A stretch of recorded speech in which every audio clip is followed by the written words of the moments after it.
Hello बच्चों, नमस्ते। कैसे हैं आप सब? बच्चों, आज की कक्षा का मुख्य विषय मात्रा ज्ञान है।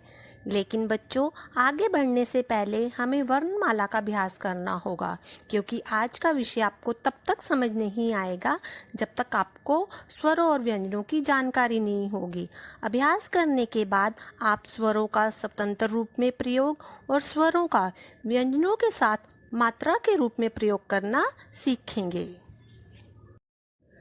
बच्चों, जिस प्रकार एक मोती से माला नहीं बनती, हमें माला बनाने के लिए बहुत सारे मोतियों की ज़रूरत पड़ती है। ठीक उसी प्रकार एक वर्ण से वर्णमाला नहीं बनती, वर्णों के समूह से वर्णमाला बनती है। भाषा को लिखने या बोलने के लिए जिन चिन्हों का प्रयोग किया जाता है वर्णमाला कहलाते हैं।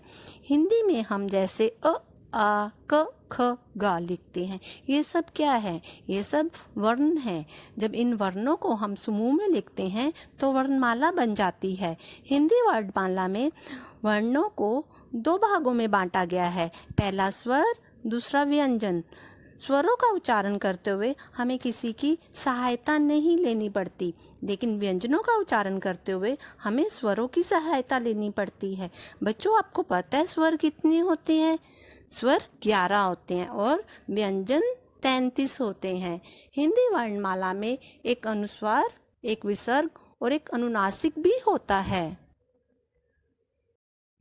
आओ बच्चों, स्वरों का उच्चारण करते हैं।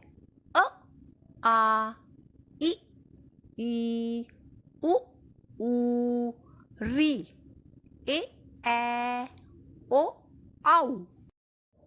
आओ बच्चों, अब व्यंजनों का उच्चारण करते हैं।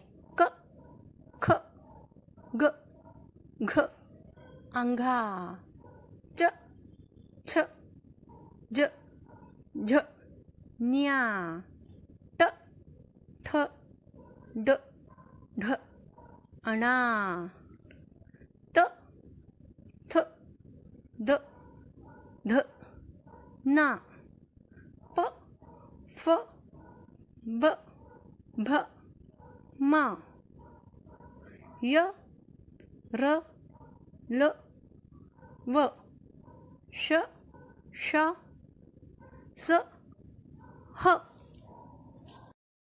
आओ बच्चों, अब हम अनुस्वार, विसर्ग और अनुनासिक के बारे में जानते हैं। अनुस्वार, इसे हम बिंदु की मात्रा कहते हैं।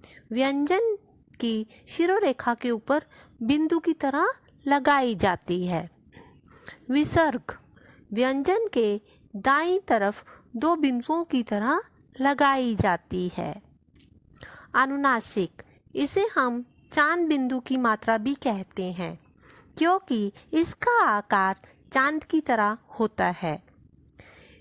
चांद की तरह आकार बनाकर उसमें बिंदु लगा दिया जाता है तो चांद बिंदु कहलाता है।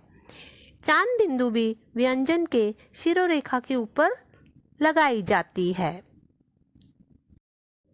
बच्चों, काक के पैर में हलंत लगा हुआ है तो आपने क्या बोलना है? क।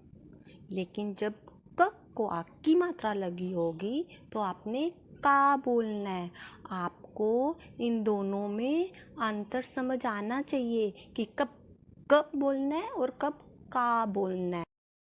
बच्चों, आज आपने क्या करना है? आपने मात्राओं से संबंधित दो दो चित्र बनाकर शब्द लिखने हैं।